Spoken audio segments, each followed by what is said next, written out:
YSR Congress party మనకిచ్చినటువంటి గుర్తింపు, మనకిచ్చినటువంటి ఘనత, మనకిచ్చినటువంటి సంక్షేమము, ఈ గుర్తింపు మనకు వచ్చిందంటే మన నాయకుడికి అనుక్షణము ఈ బడుగు బలహీన వర్గాలకు, ఈ పేదరికంలో ఉన్న ప్రతి ఒక్కరిని కూడా నేను బలవంతుని చేయాలి, వాళ్ళని ఆర్థికంగా, రాజకీయంగా, పొలిటికల్గా నేను ఎంకరేజ్ చేయాలి అని చెప్పేసి ఈరోజు ఇన్ని అవకాశాలని మనకు అందిస్తున్నారు. కాబట్టి మీ అందరూ కూడా ఆలోచించగలరు. ఈ ఆలోచన ప్రజలందరిలో కూడా వాళ్ళందరికీ మొదలైంది. ఈ మొదలైన ఆలోచన ఖచ్చితంగా రేపు ఒక గుర్తింపుని, ఒక ఆశీస్సుల్ని జగనన్నకి ఇస్తుందనే ఒక గట్టి నమ్మకం నాలో ఉంది. మీ అందరిలో కూడా ఉండాలి అని చెప్పి ఈ సందర్భంగా తెలియజేస్తున్నాను. కాబట్టి ఇన్ని గొప్ప అవకాశాలు, ఇంత గొప్ప గుర్తింపు, అనేక సంక్షేమ పథకాలు, ఇలా ఒక పేదింటి కుటుంబముకి ఇంత అండగా ఉండాలని ఏ రాజకీయ నాయకుడు, ఏ ప్రభుత్వాలు ఆలోచించుండవు. ఆలోచించినటువంటి మొట్టమొదటి వ్యక్తి, చివరిదాకా ఇదే ఆలోచనతో ఉండి ఇంకా ఘనంగా నిలుపుకునేటువంటి మొనగాడు ఎవరైనా ఉన్నారు అంటే అది మన జగనన్న మాత్రమే అని చెప్పి ఈ సందర్భంగా తెలియజేస్తున్నాను. కాబట్టి ఈ సందర్భంగా మీ అందరినీ కూడా కోరుతుంది ఒకటే, ఇదే నమ్మకం, ఇదే ధైర్యం మన నాయకుడు మనకిచ్చాడు. ఇదే నమ్మకాన్ని, ఇదే ధైర్యాన్ని, ఇదే భరోసాని ఇక్కడ ఉన్నటువంటి ప్రతి ఒక్క కార్యకర్త రేపు ప్రజల్లోకి, గడపలోకి వెళ్ళినప్పుడు మీ అందరూ తీసుకువెళ్ళి ఈ భరోసాని వాళ్ళకు కూడా ఇచ్చి, మనం ఏదైతే ఆ కుటుంబాలకు చేశామో, జగనన్న ఏదైతే ఆ కుటుంబానికి ఇచ్చాడో దాన్ని స్పష్టంగా చెప్పి వారిలో మరింత ఉత్సాహాన్ని పెంచి రానున్న కాలంలో వైఎస్ఆర్ కాంగ్రెస్ పార్టీ తప్పితే ఇంకెవరికి చోటు లేదనే విధంగా విశాఖ జిల్లా ఉండాలి అని చెప్పి ఈ సందర్భంగా మీ అందరి దగ్గర కూడా మాట తీసుకుంటూ మనము అందరం కూడా కలిసికట్టుగా ఇక్కడ ఉన్నటువంటి ఇన్ఛార్జీలు అయితే ఎవరైతే ఉన్నారో, పార్టీకి ముందు నుంచి ఎవరైతే అండగా ఉన్నారో, ఖచ్చితంగా మీ కష్టాన్ని మేము గుర్తించాము. మీ కష్టం అంతా కూడా అన్నకి తెలుసు.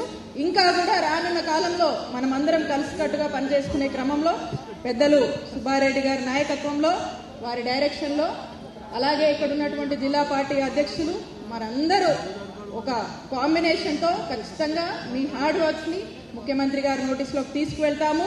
ఇంకా ఏమైనా ఉంటే సరైన గుర్తింపులు ఇచ్చి ఖచ్చితంగా మీ అందరినీ ముందుకు నడిపిస్తూ పార్టీని మరొకసారి బలోపేతం చేసేందుకు జగనన్న సైనికుల్లా మనం అందరం కూడా పనిచేయడానికి ఇక్కడ సిద్ధంగా ఉన్నాము. మీరందరూ కూడా సిద్ధంగా ఉన్నారని తెలుసు. ప్రస్తుత ప్రతిపక్ష నాయకుడు అనాలో అనకూడదో కూడా తెలియదు. ఎందుకంటే ప్రతిపక్ష హోదాకి రావాల్సిన ఓట్లు కూడా ఇవాళ వైఎస్ఆర్సీపీ పార్టీకి రాలేదు. కానీ వారేమని చెప్తారు, ఇవాళ విధ్వంసం జరుగుతుంది రాష్ట్రంలోనని చెప్పి వారు చెప్తారు. బహుశా వారి జ్ఞాపక శక్తి సన్నగిల్లిందేమో. ప్రజావేదిక కూల్చివేత దగ్గర నుండి, అంతర్వేది రథదగ్ధం దగ్గర నుండి, పిఠాపురం గుడిని ధ్వంసం చేయడం కావచ్చు, దుర్గమ్మ గారి సింహాలు ఎత్తుకుపోవడం కావచ్చు, మరి రామతీర్థంలో శ్రీరాముని శిరచ్ఛేదం చేయడం కావచ్చు, ఇవన్నీ కూడా విధ్వంసం కాదా? మర్చిపోయి ఉంటారు వారు పాపం. అదేవిధంగా మా కార్యకర్తల మీద ఇవాళ దాడి జరుగుతుందని చెప్పి వారు చెప్తారు. మరి వారేం చేశారు? ఎస్సీ ఎస్టీ వర్గాల్లో ఉన్నటువంటి వారికి ఎంత అన్యాయం చేశారు? ఎవరైనా మనం 1975-77లో విధించినటువంటి ఎమర్జెన్సీ గురించి మాట్లాడుకుంటున్నాం. కానీ గడిచిన 5 సంవత్సరాల కాలంలో ఎవరు గళం విప్పినా కూడా వారి మీద ఎస్సీ ఎస్టీ అట్రాసిటీ యాక్టులు పెట్టి జైల్లో పెట్టి ఇంచుమించు ఎమర్జెన్సీ వాతావరణం గడిచిన 5 సంవత్సరాలు రాష్ట్రంలో ఉండింది.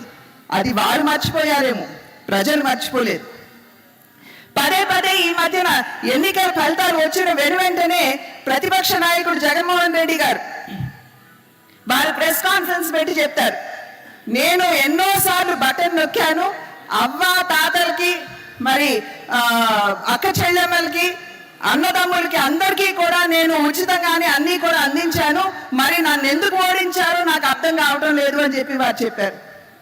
బహుశా వారు గమనించలేదేమో, తెలుగు ప్రజలు చాలా తెలివైనటువంటి వారు. మీరు ఒక పక్క బటన్ ఒత్తి మేము వారి సంక్షేమాన్ని అందిస్తున్నాను అని చెప్పి మీరు అంటున్నారు, కానీ పక్కన మీరు ఎంత నొక్కేస్తున్నారో ప్రజలు గమనించారు అనేటువంటి విషయం ఒక్కసారి మీరు అర్థం చేసుకోవాలి అని చెప్పి నేను తెలియజేస్తున్నాను. కనుకనే ఈ రకమైనటువంటి ఫలితం. అయితే ఈ ఫలితం ఏదైతే ఉన్నదో ఖచ్చితంగా మనం కూడా దీన్ని స్వాగతిస్తున్నటువంటి సందర్భంలోనే ఈ విజయంతో వచ్చేటువంటి బాధ్యతని కూడా మనం గుర్తుంచుకోవాలి. అంటే ప్రజా సంక్షేమ పాలనని, రాష్ట్ర అభివృద్ధితో తోడ్పడినటువంటి పాలనని, అవినీతి రహిత పాలనని ప్రజలకి మనం అందించిన నాడే ప్రజలు మనని ఆశీర్వదిస్తారు అనేటువంటి సందేశం ఇవాళ ప్రజలు మనకి ఇచ్చారు ఈ ఫలితం మాధ్యమంగా అని చెప్పి మనం అందరం కూడా గమనించాలి. ఇవాళ భారతీయ జనతా పార్టీ కూటమిలో ఒక భాగంగా ఉన్నాం. మన మీద కూడా గురుతరమైనటువంటి బాధ్యత ఉన్నది.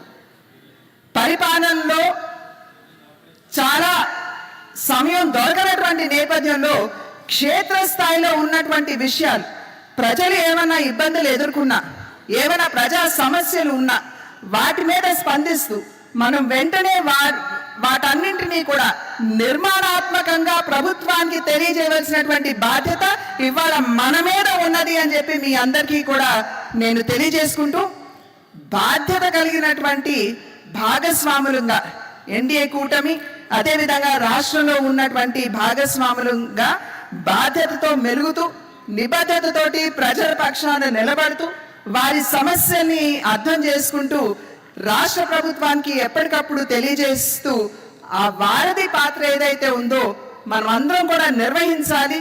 ఉత్సాహంగా క్షేత్రస్థాయిలో మనం అందరం కనపడాలి అని చెప్పి తెలియజేసుకుంటూ సెలవు తీసుకుంటున్నాను. జై హింద్.